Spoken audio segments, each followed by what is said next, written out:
situación extraña para saber si su apego es seguro o inseguro. En todos los países y en todas las épocas, la mayoría de los niños, sobre el 70% por ahí, tienen un apego seguro. Y alrededor de un 25 o 30% de los niños tienen un apego inseguro. Y eso pasa siempre.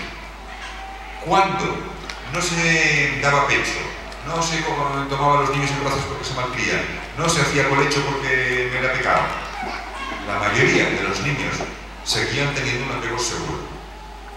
Y en cambio, en África, en que todos los niños van colgados de la espalda de la madre 3 años y maman 3 años, hay niños con apego inseguro. Apego no significa tener al niño en brazos, es otra cosa. Tener al niño en brazos es llevar en brazos. Apego es una cuestión psicológica, no es una cuestión física, no es tener al niño pegado. Es hacer caso. ¿Cómo se puede hacer caso a un niño si llora y no lo toma en brazos? Bueno, cuando estaba prohibido tomar a los niños en brazos y las mamás no se atrevían porque les habían dicho que era malísimo, seguía viendo mamás que hacían caso y mamás que no hacían caso. Y la mamá que sí que hacía caso, cuando oía llorar a su hijo, se acercaba y le decía: ¡ay, pobrecito, qué te pasa! Y no le cogía en brazos porque le habían prohibido cogerlo en brazos, pero le hacía caso. Y en cambio, cuando se llevan a los niños en brazos todo el rato, hay mamás que sí que le hacen caso y mamás que no. El niño empieza a patalear, el niño a lo mejor hasta quiere bajar al suelo a jugar y la madre sigue con el niño atado y no hace caso. Hay niños, hay madres y padres que si el niño llora, van y le dicen: ¿qué te pasa? ¿Qué quieres? ¿Qué necesitas? Hay madres y padres que si el niño llora, le dicen: no llores, que mamá se pone mal. No llores, que estás muy feo.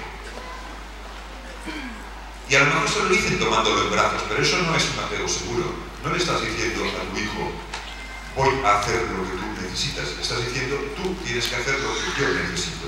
Yo necesito que te calles y tú lo tienes que hacer.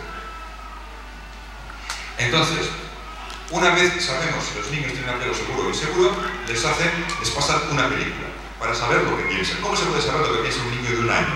No hablan casi. Pues se ha descubierto un método muy ingenioso que es medir la fijación de la mirada. Cuando vemos una cosa que nos la esperábamos, miramos poco rato. Cuando vemos una cosa que nos sorprende, miramos mucho rato. Vas por la calle, ves un señor con un perro, miras poco rato. Vas por la calle, ves un señor con una cabra, miras más rato. Si pasa un señor con una jirafa, ya miras muchísimo rato. De esa manera se han hecho multitud de estudios con niños muy pequeños de meses, por ejemplo, para saber lo que se llama en psicología la permanencia de objeto. Cuando tú metes una pelota en una caja, ¿el niño sabe que la pelota está dentro de la caja o se cree que ha desaparecido? Pues bien, metes una pelota dentro de una caja de zapatos y en algunos casos distraes al niño, le cambias la caja de zapatos sin que se dé cuenta. Al abrir la caja, a veces la pelota está dentro y otras veces no está dentro. Hasta cierta edad, que no me acuerdo muy bien, pero creo que eran los 5 meses, al niño le da igual si la caja está llena que si está vacía. El niño no sabía que la pelota estaba en la caja, aunque la había visto meter, pero no sabe que las pelotas siguen estando ahí. En cambio, a partir de cierta edad, el niño, cuando ve la caja vacía, se queda mirando. ¿Pero qué? ¿Pero esto qué? ¿Pero la pelota dónde se ha metido? Si estaba aquí, lo he visto. Ese niño está pensando que la pelota estaba dentro. Así sabemos lo que piensa. Pues bien, a estos niños les pasa una película muy cortita de dibujos animados que comienza. Se abre el telón. Hay 2 elipses, una grande y una pequeña, abajo. ¿Por qué 2 elipses? Porque estudios previos han demostrado repetidamente, eso es un hecho científico ya bien establecido, que siempre que un niño de esta edad ve 2 objetos de forma parecida, uno grande y uno pequeño, piensan que son una mamá con su hijo. Eso está demostrado. Y por lo tanto se ahorran el dibujante. En vez de dibuja una señora y un niño, lo hace con el Google y le sale una elipse. Se abre el telón. La elipse madre y la elipse hija están abajo. Entonces la elipse grande sube un escalón y la elipse pequeña se pone a llorar. Y el llanto es un llanto de verdad. Han grabado a un niño llorando y esa es la banda sonora de la película. Se acaba la película. Se la repiten a los niños una y otra vez, hasta que el niño se acostumbra. Y aquí tenemos que explicar el significado de la palabra acostumbrar, que también mucha gente lo entiende mal. Muchas veces es un dicho: no tomes al niño en brazos, que se acostumbra. No te lo metas en la cama contigo, que se acostumbra y no saldrá nunca y no dormirá nunca solo. Eso es tonterías. Eso es, implícitamente, definen acostumbrarse como: si una persona, o en este caso un niño, repite varias veces una cosa, se acostumbrará y entonces toda su vida lo hará igual. Eso es una estupidez. No funciona así nuestro cerebro. Nadie te dice: no le pongas pañal, que se acostumbra y toda la vida llevará pañal. Nadie te dice: no lo lleves en el carrito de bebé, que se acostumbra y toda la vida irá en carrito de bebé. No, cuando crezca dejará de hacer esas cosas. Le pones pañal unas 5 veces al día durante unos 3 años, son como unos 5.000 pañales. Luego le dejas de poner pañal y no pasa nada, no se ha acostumbrado. Y en cambio te dicen: no te lo metas en tu cama ni una sola vez porque se acostumbra y ya no querrá salir. Por Dios, no se acostumbran los niños a las cosas, cambian con la edad. Entonces, ¿qué significa en psicología acostumbrarse?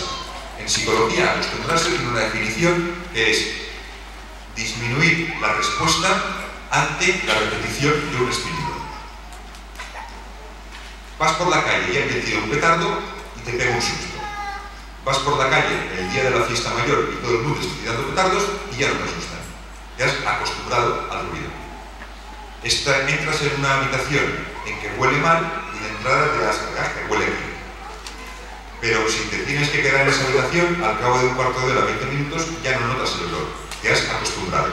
La repetición reiterada de un estímulo produce una respuesta cada vez más pequeña. Eso es acostumbrarse. Pues bien, les repiten la película hasta que los niños se acostumbran. Al principio miran mucho rato, cada vez miran menos. Cuando durante 3 pases seguidos de la película miran lo mismo, es que ya se han acostumbrado, ya no va a bajar más.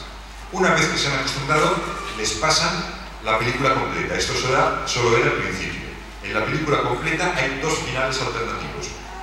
En el primer final, mientras la elipse pequeña llora, la elipse grande sigue caminando y sube arriba.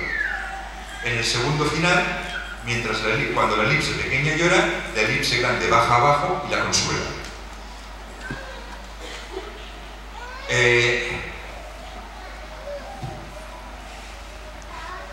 En la columna de la izquierda son las 3 últimos pases de la primera parte de la película, cuando el niño ya se ha acostumbrado. ¿Cuántos segundos miran a la película? 6 segundos. La miran más o menos igual los niños con apego seguro, que es la barra oscura, y los niños con apego inseguro, que es la barra clara. A la derecha, cuando la elipse baja a consolar a su hijita, ¿qué hacen los niños? Miran más que al principio. Antes miraban 6 segundos, ahora miran como unos 8 segundos, claro. Pasan más cosas, esta película ha cambiado, es más interesante, les sorprende y la miran más. Pero miran más o menos igual los 2 grupos, los seguros y los inseguros. Ahora, en medio, fíjate, ahí sí que hay una gran diferencia. Cuando la elipse se larga, los niños con apego seguro se quedan mirando 4 segundos más que los otros. Están asombrados. ¿Pero qué hace esa elipse? ¿Pero que no ha oído que su bebé está llorando? Como que se va. Les parece rarísimo, increíble, incomprensible. Con solo 1 año, los niños tienen una idea sobre cómo funciona el mundo y esa idea se basa en cómo les han tratado durante ese primer año. Unos niños piensan que el mundo es un lugar agradable donde habitualmente, si necesitas algo, alguien te ayuda y lo consigues. Otros piensan que el mundo es un lugar espantoso donde normalmente si lloras ya puedes seguir llorando que nadie te haga caso. Los premios.